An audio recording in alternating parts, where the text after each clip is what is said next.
Calendar जो देखते हैं ना जिसमें डेट रहता है, तो अभी जो कैलेंडर चल रहा है वो कौन सा कैलेंडर चल रहा है? तो अभी जो कैलेंडर चल रहा है वो कौन सा चल रहा है? वर्तमान में प्रचलित जो कैलेंडर है, जो कैलेंडर है वो है ग्रेगोरियन कैलेंडर है। कौन सा कैलेंडर है? ग्रेगोरियन कैलेंडर है। ईसाई के कैलेंडर या जूलियन कैलेंडर भी कहा जाता है। कौन सी? ईसाई कैलेंडर या जूलियन कैलेंडर भी इसको कहा जाता है। कौन सा? जो अभी का कैलेंडर चल रहा है। कौन सा? जो अभी का ग्रेगोरियन कैलेंडर चल रहा है, जिसका ईसाई कैलेंडर या जूलियन कैलेंडर कहते हैं। नेक्स्ट है ग्रेगोरियन कैलेंडर किसके जन्म पर आधारित है? तो अभी जो चल रहा है ना वो ग्रेगोरियन जो कैलेंडर है, ईसा मसीह नाम से ना किसी चीज कहते हैं कि अभी इतना ईस्वी हुआ है, समझते हैं ना?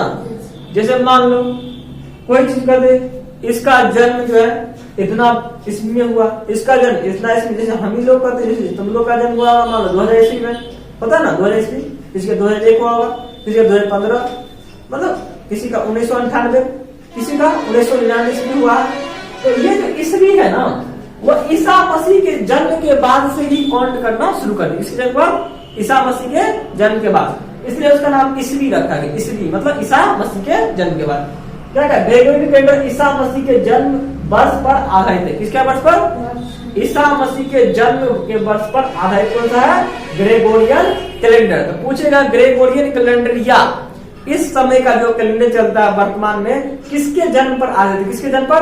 ग्रेगोरियन कैलेंडर जो है वो ईसा मसीह के जन्म के अवसर पर ये आधारित है। ठीक है, इतना याद रखेंगे। नेक्स्ट क्या है? ईसा मसीह के जन्म के पूर्व के समय को ईसा पूर्व कहा जाता है। जब ईसा मसीह का जन्म नहीं हुआ था तब कैसे काउंट किया जाता होगा डेट को, ईस्वी को? तो उसको क्या कहता है? ईसा पूर्व। पूर्व मतलब पहले। ईसा मसीह के जन्म से पूर्व क्या होगा? ईसा पूर्व। जब ईसा मसीह आ गया तो क्या हो गया? ईस्वी हो गया। जब ईसा मसीह नहीं थे तो क्या होगा? ईसा पूर्व हो गया। जैसे तुम्हारा हमारा जो महात्मा बुद्ध थे, इनका जन्म जो है ना 563 में हुआ था। 563 ईस्वी पूर्व में, ईसा पूर्व हुआ था। कितना? 563 ईसा क्या हुआ था? उसका बर्थ हुआ था, मतलब जन्म हुआ था 563 ईस्वी पूर्व में, ईसा पूर्व में। ठीक है। और जब उसका मृत्यु हुई तो कितना हो गया? 483। क्या हो गया? 483 ईसा पूर्व में हो गया, इसका डेथ हो गया। तो यहाँ कहेंगे कि सर यहाँ पे कम कैसे हो गया? कैसे कम हो गया? 563 में कोई आदमी जन्म लेता है और मर जाता 483 में, और कम हो गया ना, लोग तो कदम बढ़ता है ना। तो ये ईसा पूर्व की बात है, तो इसलिए ये उल्टी गिनती होती है। क्या? इसकी उल्टी गिनती शुरुआत होती है। इसलिए पूछेगा ईसा पूर्व की गिनती कैसी होती है? किस दिशा में? कहेंगे उल्टी दिशा में। किस दिशा में? उल्टी दिशा में। अब नेक्स्ट है ईसा मसीह के जन्म तिथि से आरंभ हुआ सन क्या कहलाता है? ईस्वी कहलाता है। ईसा मसीह के जन्म जो हुआ उसके बाद से जो काउंटिंग हुआ है, तुम्हारा डेट को जो काउंटिंग किया गया या वर्ष जो होता है ना, कितना वर्ष का हुआ है कोई, इसका जो काउंटिंग किया जाता है क्या किया जाता है? ईस्वी किया जाता है। ईस्वी।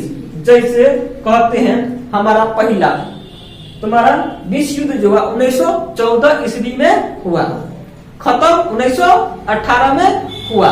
तो हम कहते हैं ना 1914 ईस्वी में पहला विश्व युद्ध हुआ, कहते हैं ना, खत्म कब? 1918 ईस्वी में। इसी तरह से सेकेंड विश्व युद्ध जो हुआ, सेकेंड वर्ल्ड वॉर हुआ, वह तुम्हारा 1939 से 1945 तक चला था। 1939 से 1945 ईस्वी तक। तो ईस्वी समझ गए? ईस्वी क्या होता है?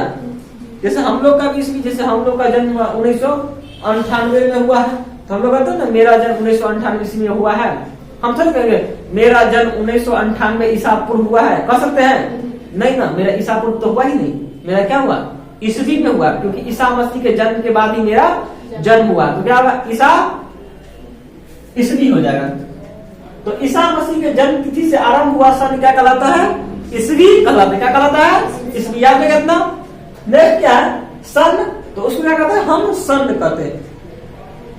इसके लिए संक्षेप में क्या लिखा जाता है? ई लिखा जाता है। लिखे बार बार ईस्वी क्या लिख देते हैं? ई लिख देते हैं। जैसे किसी का जन्म 1914 में, 1914 ई लिख दे, मतलब इसका मतलब क्या होगा? शॉर्ट में 1914 ईस्वी समझ जाएंगे। ई मतलब ईस्वी। ठीक है। जैसे मेरा 1998 बात कर 1998 ई लिख देंगे, क्या हो जाएगा? 1998 ईस्वी हो जाएगा। इसी तरह से ई जो है, ये ईस्वी को जो लिखे शॉर्ट में ई क्या है? ई लैटिन भाषा का शब्द है। कैसी भाषा का शब्द है? लैटिन भाषा का शब्द क्या है? ई, जिसका नाम एडी होता है। इंग्लिश में क्या था? एडी। क्या कहते हैं? एडी। तो इंग्लिश में जो है ना, ईस्वी ना लिखकर क्या लिखता है? एडी लिखते हैं। जैसे किसी का जन्म हुआ 2000 में, 2000 का लिखेगा एडी लिखेगा, चलेगा 2000 एडी। एडी क्या कहलाता है? ईस्वी है, जिसका फुल फॉर्म अगर हम कहें तो क्या होता है? Anno Domini. क्या होता है? A for Anno, D for Domini. A for Anno, D for Domini. इसका शाब्दिक अर्थ क्या होता है? In the year of lord. In the year of lord मतलब जो जीसस क्राइस्ट थे उसके जन्म के साल में, जिसके जन्म के साल से हुआ है उसको क्या कहते हैं? एनो डोमिनो। क्या कहते हैं? एनो डोमिनी कहते हैं, एडी। ठीक है। नेक्स्ट क्या है? यहाँ हो गया जीसस क्राइस्ट के बाद जिसका भी जन्म हुआ उसका लिखेंगे एडी। क्या लिखेंगे? एडी। एडी का फुल फॉर्म एनो डोमिनी। ठीक है, एनो डोमिनी। आप लोग अच्छा होगा कि आप क्या रखेंगे याद? ई याद रखेंगे, इसलिए सिंपल से ई। ठीक है। नेक्स्ट क्या है? अब जो वामन अवतार, वामन अवतार जो जन्म लिए थे, कौन लिए थे वामन अवतार जन्म? याद है? वामन अवतार, वामन अवतार में जन्म लिए थे भगवान विष्णु। याद है? वामन अवतार जो क्या किए थे? एक राजा थे जिसको कहा था हमें क्या चाहिए? 3 पग क्या चाहिए? भूमि चाहिए। तो एक पग क्या किया? आकाश में, एक पग पृथ्वी पर रखा, एक पग पाताल में, 2 पग हो गया। और तीसरा पग कहाँ पाता रखेंगे? लगा मेरे कपार पर रख लीजिए, मेरे सर पे। तो वामन अवतार के 3 पद, कितने पद? 3 पद। याद रखिए, वामन अवतार कौन लिए जन्म? विष्णु जी। कौन लिए थे? विष्णु जी। उसने क्या किया था? छल से जो है ना, क्या किया था? कहा कि हमको 3 पग जमीन चाहिए तुमसे, क्या तुम दाम दे सकते हो? ब्राह्मण का वेश बना के आया था। वामन अवतार जो है ब्राह्मण का वेश बना के आए थे। किसको ठगने के लिए? राजा को। और राजा उसे फंस गया बेचारा। और क्या करता है? कहता है ठीक है 3 ही पग तो लेगा। कोई कहेगा हम 3 जो है पैर जमीन लेंगे, तो कोई कहेगा मना करेगा। राजा आदमी से कोई पूछेगा तो नहीं देगा, और वो भी ब्राह्मण पूछ रहा था। तो क्या किया? तो ठीक है ले लीजिए, आपको जहां से मन वहां से ले लीजिए, जहां से मन वहां से ले लीजिए। तो भगवान था, एगो पैर रखा पृथ्वी पर, एगो पैर सीधे आकाश में, आकाश पर नाप दिया एक के बार में। अब कहता तीसरा पैर कहाँ रखेंगे? बताओ, 3 पैर मांगा था ना, एक पैर नाप दिया, तीसरा पैर कहता है कि अब तो मेरे पास देने के लिए कुछ नहीं, हम कहाँ देंगे? जब आकाश और पृथ्वी पूरा नाप दिया तो कहाँ से देगा? देगा नहीं ना। तो कहता है कि ठीक है, मेरा जो है ना तीसरा जो पैर होता है मेरे सर पे रख के मैं गुलाम हो गया। तो उसने अपना वचन को पूरा किया, और तीसरा पद जो है ना उसके माथा पे रखा जाता है। तो वो असली रूप में आता है, विष्णु जी देखता है हाँ देव कौन है। तो ऐसे भगवान सब ठग लेते थे। तो यही बात, वामन अवतार के 3 पदों का आख्यान का प्राचीनतम स्रोत कौन है?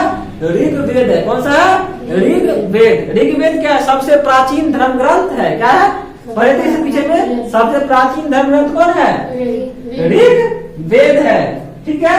और प्राचीन भारतीय इतिहास के कितने स्रोत है प्राप्त करने का? जानकारी जो है प्राचीन इतिहास का जो जानकारी हमें जो प्राप्त होता है, कितने स्रोतों से प्राप्त होता है? बताए थे 4 स्रोत से। कौन कौन था? एक था धर्म ग्रंथ। क्या था? एक धर्म ग्रंथ। दूसरा क्या था? ऐतिहासिक ग्रंथ। क्या था? ऐतिहासिक क्या था? ऐतिहासिक ग्रंथ था ना। ऐतिहासिक ग्रंथ क्या था? विदेशियों का विवरण। किस चीज का? विदेशियों का विवरण। और चौथा क्या था? पुरातत्व संबंधी। पुरातत्व संबंधी क्या था? साक्ष्य। क्या था?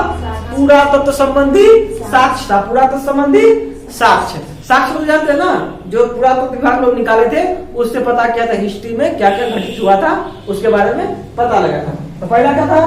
धर्म ग्रंथ। दूसरा ऐतिहासिक ग्रंथ। तीसरा विदेशियों का विवरण। चौथा पुरातत्व संबंधी साक्ष्य। इससे हमको क्या होता है? प्राचीन इतिहास का पता चलता है। भारत इतिहास का कैसे पता चलता है? इसी 4 स्रोत से हमें पता चलता है। और सबसे जो पुराना धर्म ग्रंथ था वो कौन था? ऋग्वेद। ऋग्वेद पर क्या हुआ? यजुर्वेद, सामवेद और कौन थे? अथर्ववेद थे, है ना। 4 वेद, ऋग्वेद, यजुर्वेद, सामवेद और अथर्ववेद थे, ठीक है। ऋग्वेद में कितने मंडल थे? 10 मंडल। सूक्त कितने थे? 1028 सूक्त थे, 1028 सूक्त थे, ठीक है। और उसमें ऋचाएं कितना था? 10,462 ऋचाएं थे। इतना हम याद करवाए थे, ठीक है।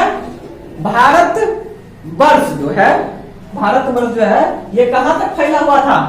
हमारा जो भारत वर्ष है पहले कहाँ तक फैला हुआ था? उत्तर में हिमालय से लेके दक्षिण में समुद्र तक फैला हुआ, उपमहाद्वीप तक फैला हुआ था, जिसे भारतवर्ष के नाम से जाना जाता था।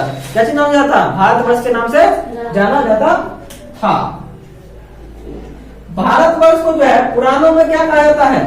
पुराणों में जो है, पुराण जो है ना, उसमें क्या कहा जाता है? भारतों का देश कहा जाता था, भारतों का देश। और उसके रहने वाले, उसमें रहने वाले लोग क्या कहता है? भारती का संतान कहा जाता है। इतना याद है। सबसे पहले इतिहास को 3 भागों में किसने बांटा था?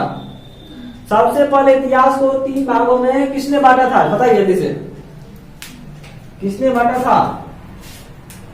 क्रिस्टोफ सेलियस। किसने? क्रिस्टोफ सेलियस। किसने? क्रिस्टोफ सेलियस ने बांटा था, ठीक है। चलिए इतना इसको याद करके लाएंगे।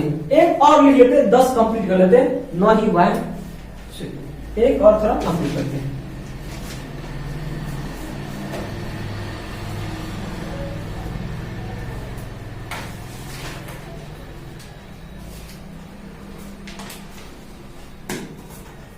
अरे देखो खुल ही गया, टूट गया लगता है।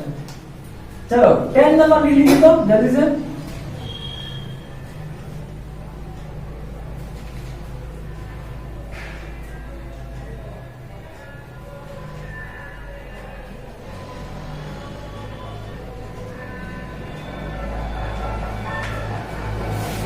चलिए तो 10वां नंबर देख लीजिए, विंसेंट, ठीक है। देखिए विंसेंट है, कौन सा नाम? क्या है? विंसेंट। बहुत ही फालतू नाम लगा है। Vincent Arthur Smith. क्या नाम है? विंसेंट आर्थर स्मिथ ने प्राचीन भारत का पहला सुव्यवस्थित इतिहास, जो अच्छे से लिखा था, सुव्यवस्थित ढंग से, किसमें लिखा था? अर्ली हिस्ट्री ऑफ इंडिया में लिखा था। किसमें लिखा था? अर्ली हिस्ट्री ऑफ इंडिया नाम का बुक था, जिसमें लिखा था, उसने प्राचीन भारत का इतिहास लिखा था। कब लिखा था? तो 1904 में इसको तैयार कर दिया था। किसमें? 1904 में तैयार किया था। तो आप लोग क्या कीजिएंगे? इसको याद करके लाएंगे, क्योंकि रोज